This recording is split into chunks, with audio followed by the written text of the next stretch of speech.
So Kaya, want to do and welcome everyone to the gorgeous Royal Hotel. For those of you that don't know me, my name is Tabitha Beggs and I am the Deputy Chair of Writing WA.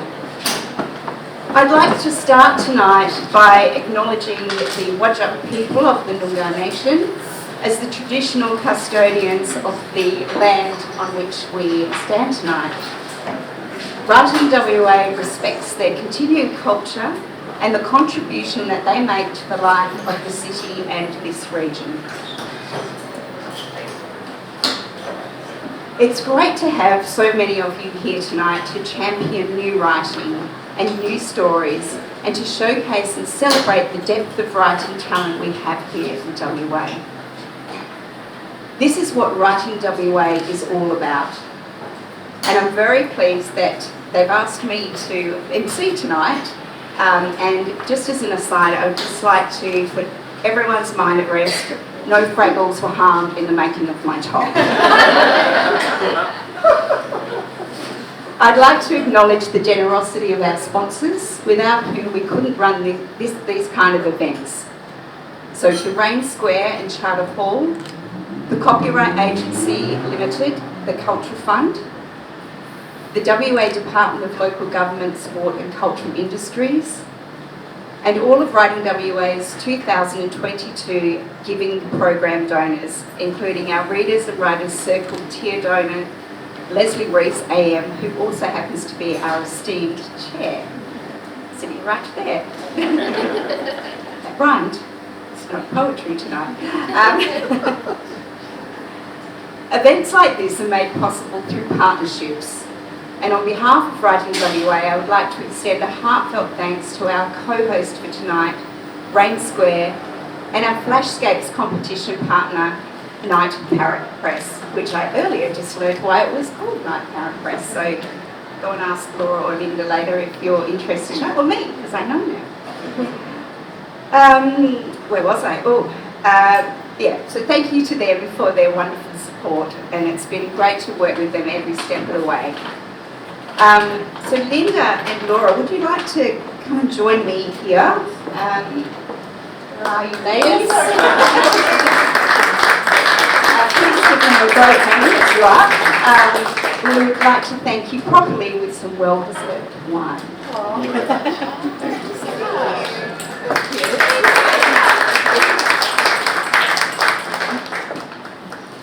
Linda and Laura, for all your time and consideration and for everything you do to inspire and support writers in WA, a sincere thank you. Thank you. You'll all also notice that we've got some books on sale tonight as you walk in the door through the wonderful team at Boffin Books. On this table, on that table, I meant to say, on that table you will find a selection of titles from Night Parrot Press and from our competition shortlisters. Many of,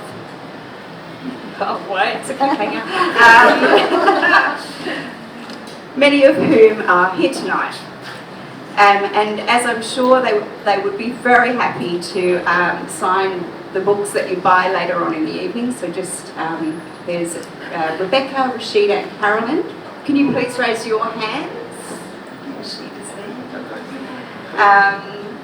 So if you buy one of their books, these are the ladies that you need to go and seek out so they can write a nice message in it for you that you secretly don't want to read till you walk out the door, but you're trying to read it before then.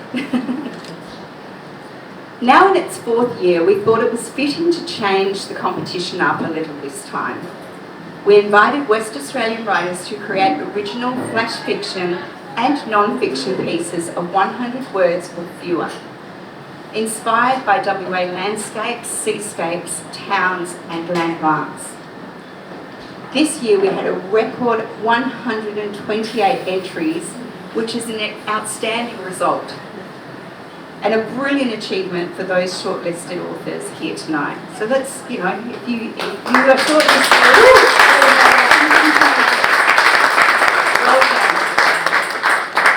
and believe me, I know it's not easy writing a short flash fiction story. It's not much space to get a lot of impact. There's a lot of economy in those words, so well done to those people, long-listed or short-listed. Just anyone that wrote one, congratulations to you. Yes. I'd now like to hand over to Writing WA's Treasured Partnership Development Manager and well-known literary advocate, Laurie Steed. I'm sure he needs no introduction, who is also publishing his second book this year, and I think we're all pretty proud of you, Laurie. The book is called Love Dad, and it's been published by Fremantle Press, and we would like to ask him now to do a reading. Thank you.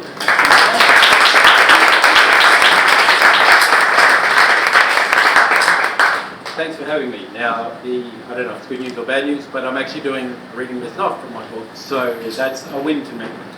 So I can get fully inhabit the space of this amazing piece of writing that came in through the competition. It's a regional writer, and there's one particular piece they wanted to recognise called The Last Feast by Jeanette Stamponi. Although it didn't make the shortlist, it did make us all laugh. And Jeanette's one of the regional authors, so obviously she's not here. So believe it or not, I am Jeanette Stamponi. So this is The Last Feast. It had been too long since she devoured her last victim. She ached to wrap her jaws around another unsuspecting fool. They had become smarter lately. Few have fallen for her charm. It was only a matter of time, though. She knew that. One would succumb eventually. They always did. As predicted, she didn't have to wait too long for her feed. A distant hum of a truck. The driver, oblivious to his fate. She salivated in anticipation. Crash, crunch, munch! She gorged greedily without remorse. But little did she know, this was her last meal. Rest in peace. Bayswater Bridge, 1910 to 2010. It's such a great piece. When I was reading it, I was like, what's the sort of end line going to be? And when it was the Bayswater Bridge, I did chuckle. So, yeah, definitely worth a mention there. Oh, hang on, I'm going to put my glasses back on. Right. As I said, very clever piece. And it's fantastic to see someone's writing brought to life. It just adds a whole new dimension to the written word when it's read out so beautifully. So thank you, Laurie. I'd now like to welcome our wonderful friends and the judges of this year's Flashscapes competition, Laura Keenan and Linda Martin, from Night Parrot Press, to read the judges' report.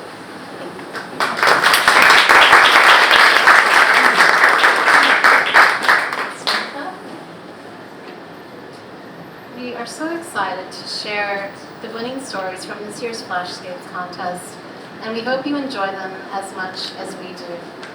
We are grateful to each and every WA writer who submitted a story.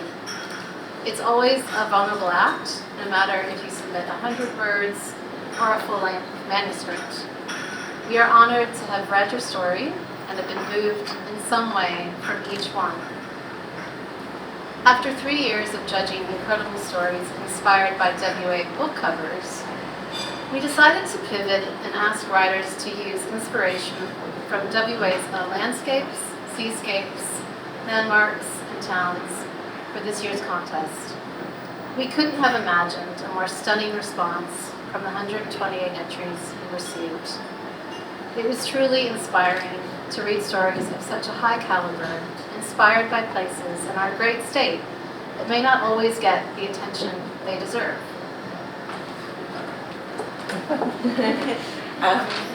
This was such a great competition to judge. So thank you, Writing WA, for involving us in this, and thank you to all of the writers who submitted something. I mean, we just had the pleasure of reading 128 stories. Each one just had something so special about it, and particularly that it was tied into landmarks in WA. It was just such a thrill. We had such a great time. And it was really hard. It was so difficult choosing a shortlist. I think we both came up with 30 each, and then it was incredible. So it really did come down to looking at every single word, how it was placed, the arc. We got really down to the mechanics. So congratulations to everybody who wrote a story, because they all were amazing. And thanks all for coming, and congratulations to everyone who was shortlisted, and the winners who will be announced soon. So thank you.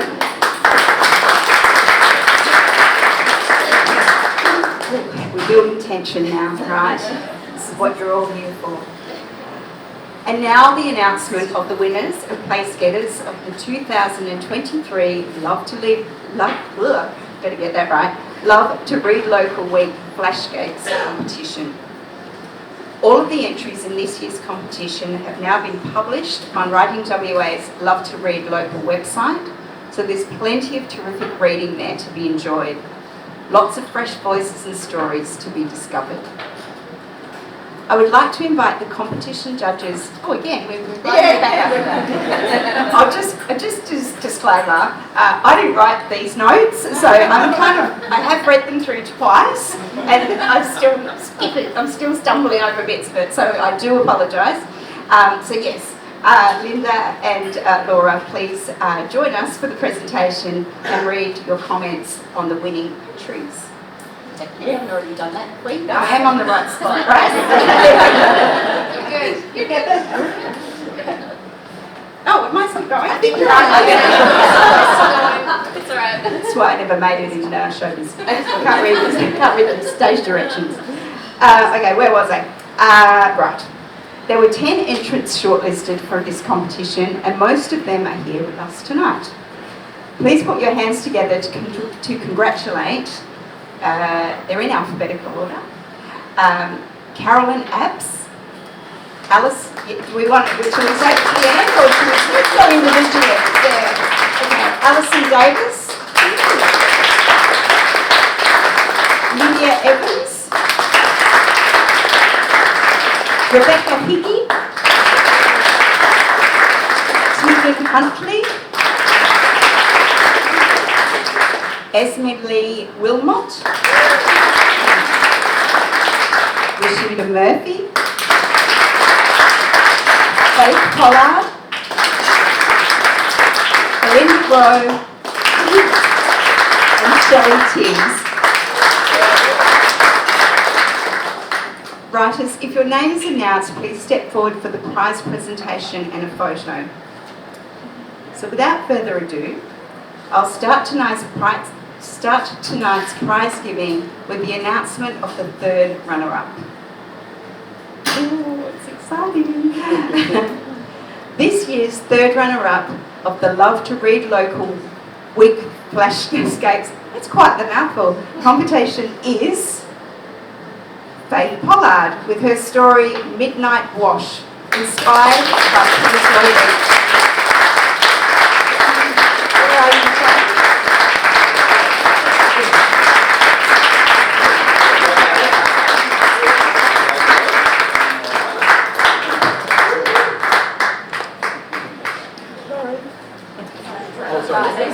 You can read it? Yeah. So now I just want to read our judges' notes on why we loved her story. The setting in this flash story elevates a moment of personal crisis and grief to a heightened state of sensory awareness and reflection. The language grabs you from the first sentence, and you can't quite exhale until the last word, stunned by the beauty and power of the narrator's confession and honored to have been invited to share in such a raw vulnerability.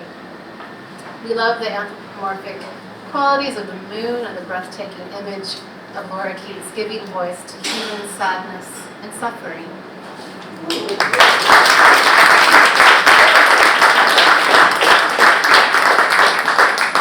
Thank you, Laura.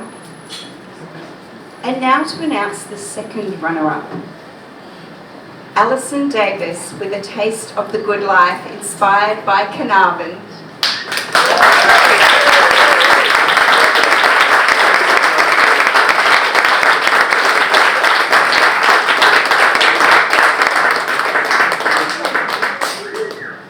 Did you want to get a photo, Faith, as well, just on your own? Because I realised I jumped in on your phone.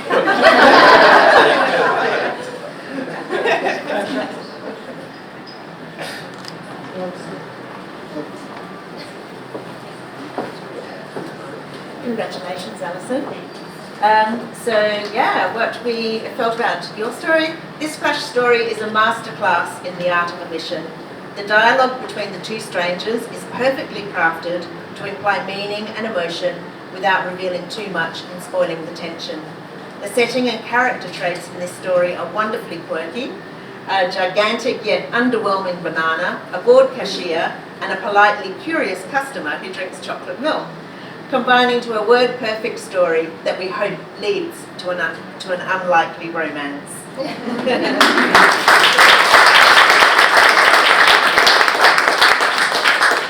Thank you. And now to the final presentation of this evening. The winner of this year's Love to Rig Local Week Flashscapes competition is Belinda Rowe.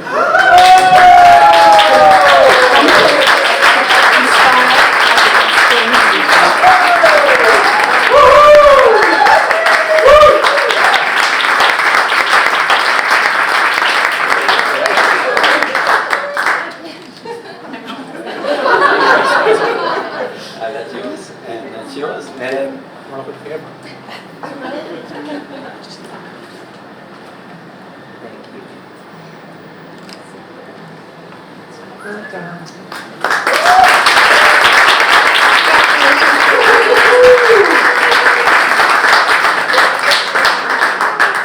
So we instantly fell in love with Belinda's story for its evocative language, cinematic imagery, and narrative that definitely breaks expectations. Its subtle love story expands like the bush surrounding the open road and invites the reader along for the ride, unable to let go, long after its 99-word count. The main character reflects a relatable sensitivity and yearning, and the contrast of the thunderous trajectory of an 18-wheeler against a mesmerizing backdrop of a timeless, boundless natural world leaves us in a state of perpetual awe. Congratulations.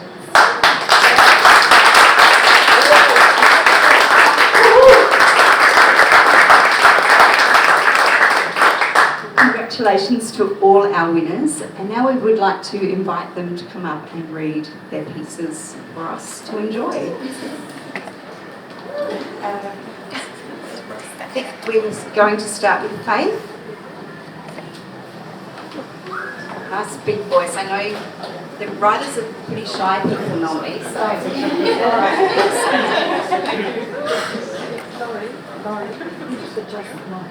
Yeah, sure.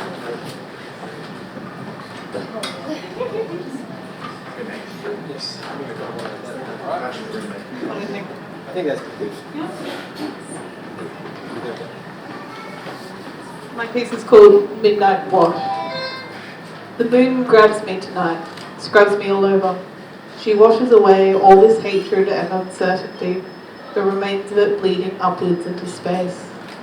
I watch her face and remember the sigh of seasons, of sunshine running through wheat crops, the days when I knew how to be, skipping around and scraping knees, before I became a library of rules and reckoning. I float now in this lightless water, letting the lorikeets scream away my anguish.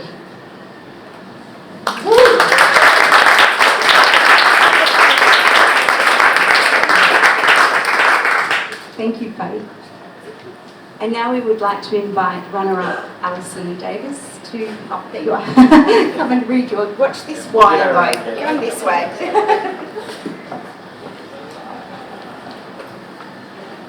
My story is called A Taste of the Great Life. I'm looking for the big banana, he said to the petrol station cashier. Why's that then? Thought it'd be worth a look. On the other side of town, she jerked her chin. That way. Can take you, if you like, after my shift. He waited outside in the shade, sipping chocolate milk through a straw.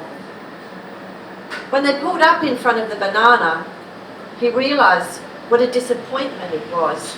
But her skin looked soft, and she smelt of jasmine. Wow, he said, amazing.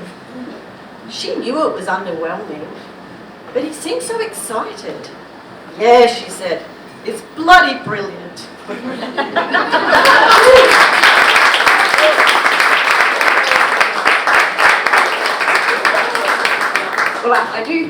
the accent and the reading of that really elevated it as well. So, and I've heard a lot of people speak like that.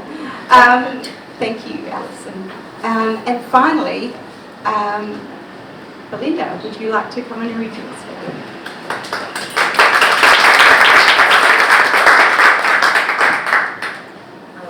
I wish I'd practiced. I haven't. Anyway, here we go. My story is called Long Haul from Perth to Exmouth.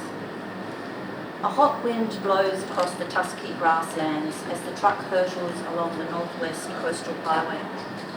When the tears well, he pulls over to the side of the road, climbs down, drops, and does 50 push-ups in the shade of the cab. Wedge-tailed eagles drift above him on thermal pockets of noonday heat.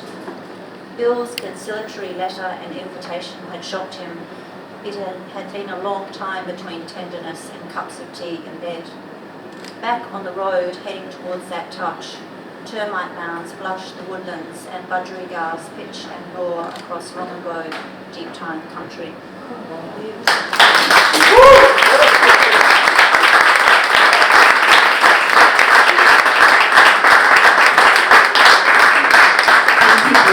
Congratulations on your wins.